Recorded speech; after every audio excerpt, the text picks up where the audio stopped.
Bila ada genius kat Malaysia, kemajuan negara kita bukan boleh standing dengan negara maju yang kat luar. Kita masih kekurangan dari segi bidang perubatan kan. Masih belum jumpa lagi penawar-penawar untuk penyakit yang betul-betul bahaya punya penyakit kan. Ada genius kat Malaysia dalam bidang perubatan ni, mungkin kita akan dapat menghasilkan perubatan yang lebih power lagi lah. Masyarakat ni dia tak faham lagi. Macam genius tu tak mestinya orang yang jenis belajar. Lukis jalanan tu je. Kadang-kadang kita tengok orang genius semua. Dia genius daripada bidang lain, daripada bidang lukisan. Masyarakat kena faham lah konsep genius tu sebenarnya. Generasi genius boleh dilahirkan dengan syarat. Masyarakat perlu berganding bahu untuk melengkapkan diri dengan ilmu pengetahuan di dada. Kemudian dikongsi dan diaplikasikan melalui program-program tertentu untuk tujuan pembangunan dan penyelidikan. Contohnya bidang sains dan teknologi. Terima kasih Zodi atas kiriman video dan juga email daripada Khairul Hafiz tadi. Okey, kita dah cerita pasal peranan ibu bapa, macam mana kita nak memahami anak-anak genius ni, anak-anak yang boleh kita gilap potensinya, tetapi kita nak cerita pasal sistem pendidikan. Kerana kita lihat hari ini kalau sistem pendidikan rendah kita ke menengah kita ataupun di universiti itu masih berorientasikan peperiksaan. Mereka yang cemerlang dapat 20A tu, inilah yang paling hebat sekali, kebanggaan negara, kebanggaan ibu bapa, dan kita boleh buat kenduri besar-besar sebagainya. Tapi hari ini kita lihat kita nak lebih pada tu, kerana kita melihat kemajuan dengan negara yang maju seperti Australia, ke Jepun, ke Korea sebagainya. Mereka bukan setakat cemerlang dari sudut A-nya tu, tetapi dari sudut ability anak-anak tu, potensi anak-anak tu berinteraksi, komunikasinya, dari sudut co-curriculumnya untuk aktiviti-aktiviti luar kelas tu. Jadi bagaimana ini boleh main peranan? Yes. Hasrizal, kalau kita lihat, saya rasa peperiksaan bukan masalah utama, tetapi mengukur manusia dengan satu bentuk sahaja, itu yang menjadi masalah.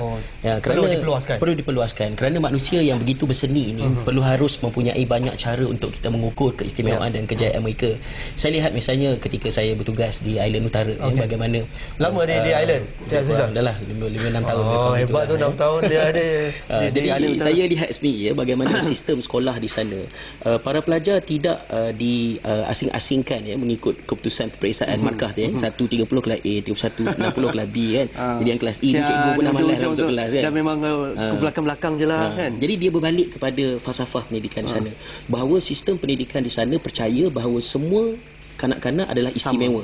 Dan fungsi sistem pendidikan adalah untuk mengesan dan membangunkan keistimewaan budak-budak ni. Mungkin seorang pelajar sangat lemah dari segi matematik, tidak perform dalam kelas, tetapi mereka sangat genius dalam arts, dari segi ungkapan seni dia, dari segi lukisan, muzik dan sebagainya, maka sekolah akan support dari segi itu. Kemudian kita juga lihat misalnya di negara-negara maju seperti ini, mereka sangat fleksibel dalam sistem pendidikan. Kita ada misalnya sistem homeschooling. Homeschooling bukan suatu yang dianggap anti-establishment, tetapi sebagai satu alternatif yang dipilih oleh ibu bapa, dan ada banyak version homeschooling. Malah Islamic homeschooling juga telah diiktiraf sebagai salah satu daripada national curriculum yang diterima di Amerika Syarikat. Jadi flexibility ini akan memberikan banyak ruang kepada ibu bapa untuk accommodate. Susah ke kita nak buat sistem mereka macam ni kalau kita nak terapkan, acukan di Malaysia ni? Saya rasa susah senang tu pakar-pakar pendidikan yang perlu menjawabnya. Tapi iltizam politik sekarang dah ada.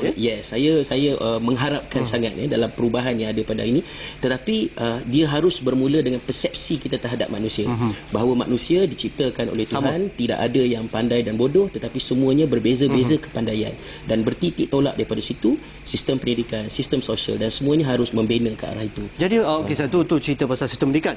Peranan masyarakat pula macam mana? Masyarakat lebih luas, komuniti kita lebih luas, dan mereka melihat kadang-kadang mereka yang berjaya dalam sukan ni bukan harta lah, bukan aset pada komuniti tersebut, bukan aset kepada negara, tetapi mereka hanyalah jago sukan, mereka tidak perlu diagungkan sebagainya. Mereka yang berjaya dalam muzik misalnya, itulah tidak diterjemahkan sebagai excellence dalam hidup mereka. Jadi bagaimana masyarakat boleh memainkan peranan? Saya rasa untuk mengubah persepsi masyarakat dalam cara mereka menilai itu memakan masa. Tetapi fokus kita secara proaktifnya ialah kepada mereka yang secara langsung terlibat.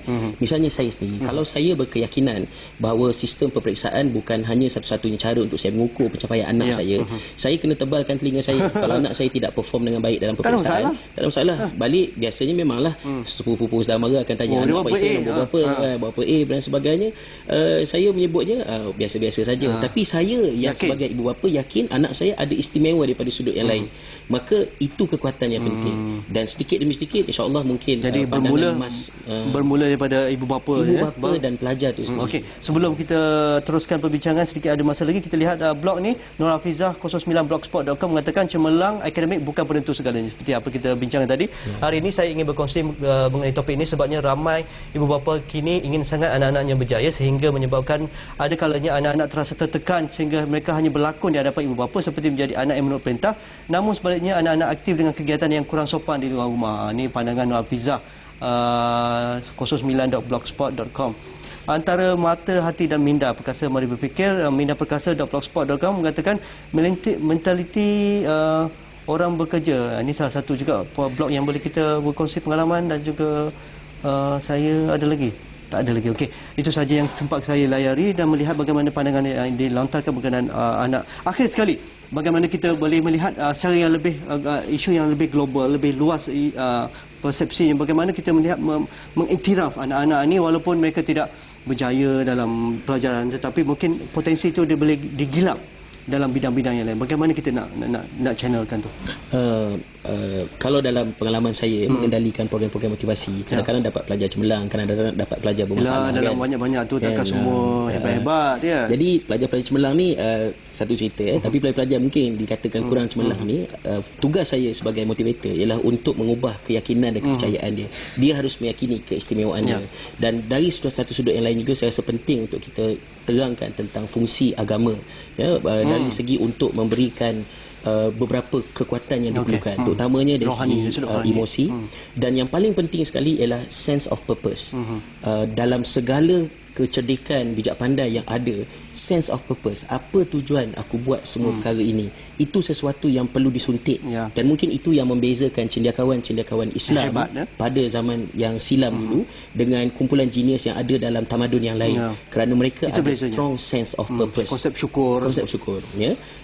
Dan saya kira peranan agama itu mesti diperluaskan, bukan setakat mengajar dia menghafal Al-Quran. Kalau kita lihat tadi ada satu statement mengatakan bahawa amalan kebiasaan orang genius itu menghafal Al-Quran.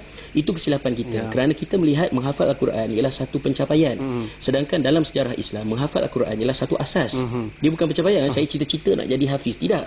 Hafiz itu prerequisite untuk kemudiannya ke depan. Persepsi itu perlu diubah, ya? Yes, perlu diubah. Terima kasih Asrizal Abdul Jamil, Perunding Motivasi dan juga konsultansi mengenai motivasi dan sebagainya. Terima kasih bersama kami berkongsi pengalaman dan pendapat. Topik kita malam esok iaitu hari Jumaat, Angkatan Tentera kelas pertama. Ni bagaimana hebat topik ini, bagaimana kita nak mewujudkan sistem pertahanan kita, terutamanya angkatan tentera kita berada di tahap yang cukup bersedia dan mempunyai nilai-nilai modal insan yang paling tinggi dan juga mampu mengendalikan equipment ataupun peralatan-peralatan tentera yang mencapai tahap yang cukup tinggi pada hari ini. Jadi itu saya perlukan pendapat dan juga pandangan anda, hantarkan kepada melalui Facebook kami, email dan sebagainya, video, audio dan sebagainya. Untuk itu sekian, Assalamualaikum dan jumpa lagi.